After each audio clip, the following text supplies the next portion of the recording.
Yeah, hi there. These comments are for CW, and I am Michael, the founder, owner, and the materials writer for all of your lessons at the 7-step system to pass the TOEFL IBT. My friend, I just read your paper here. So thank you for completing the integrated writing practice test. Now, there's one main problem I have with the paper. I'm going to read the sentence, and then let's look at the reading passage and compare for just a minute. So here's where I'm having problems. In the second paragraph, and by the way, you have a very good, very clear organization. I liked your thesis. You set up both the information from the reading and the listening passage, so you definitely have a lot of good experience with writing. And you organized, I think, your body paragraphs in terms of reading point 1, listening point 1, then you got reading point 2, listening point 2, then reading point 3, listening point 3. So it's very logical how you did your ideas. Now, you did have some problems with some vocabulary and some grammar issues, but here's my main problem. So in the second paragraph, you say, first of all, according to the reading passage, homeschooling causes students you have less social opportunities to interact with other people.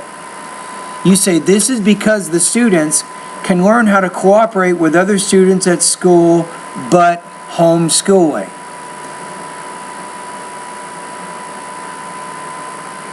This is where I'm having problems. Because the sentence, this is because, you're trying to say in the previous sentence, homeschooling causes fewer social opportunities. So you have to say this is because students do not have the chance to cooperate with other students when they're homeschooled.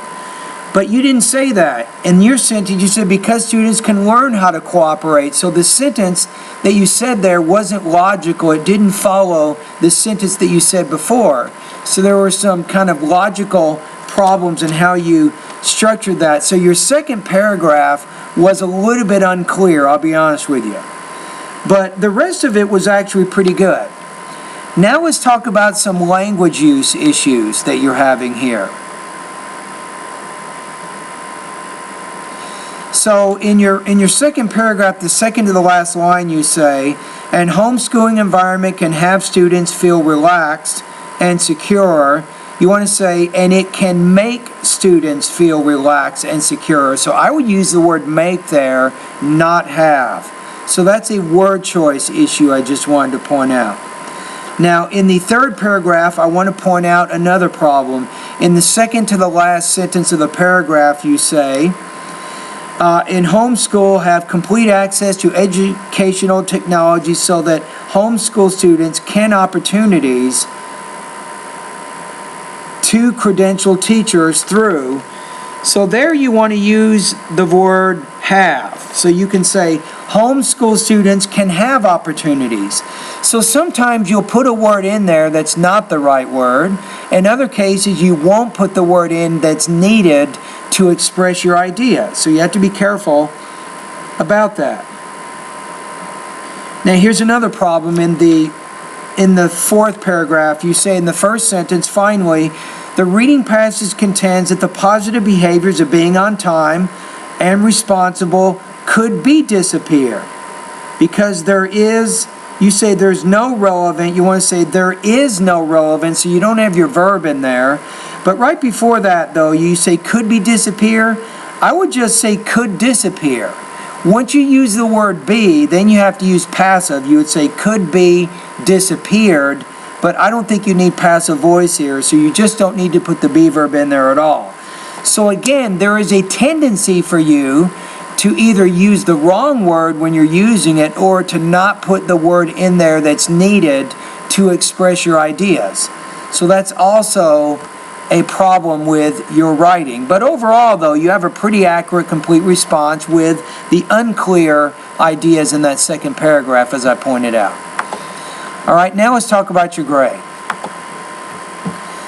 Okay, maybe in the 3 range. Let me take a look. So it says incomplete, inaccurate, or imprecise connection of ideas, so you can take a look at the rubric there. I'm going to put you at 3.0 out of 5, or 20 points out of 30 on this particular practice test. Now, for the purposes of our class, a 3.0 is going to put you at 76% on this assignment. All right, so what do? It's kind of complicated for you because you're having those language use issues. So if I were you, spend more time. I think you can probably benefit more by studying in the vocabulary part of my course and also the grammar part of my course. Now also, you want to substitute some of what you're doing right now with just reading, pleasure reading. You would really benefit by reading newspapers right now, magazines. You have to get more familiar with how the language works, and that will help you make fewer grammatical type errors in your writing. But overall, though, still a pretty good response. All right, anyway, thank you for doing the assignment, and I look forward to reading your midterm exam.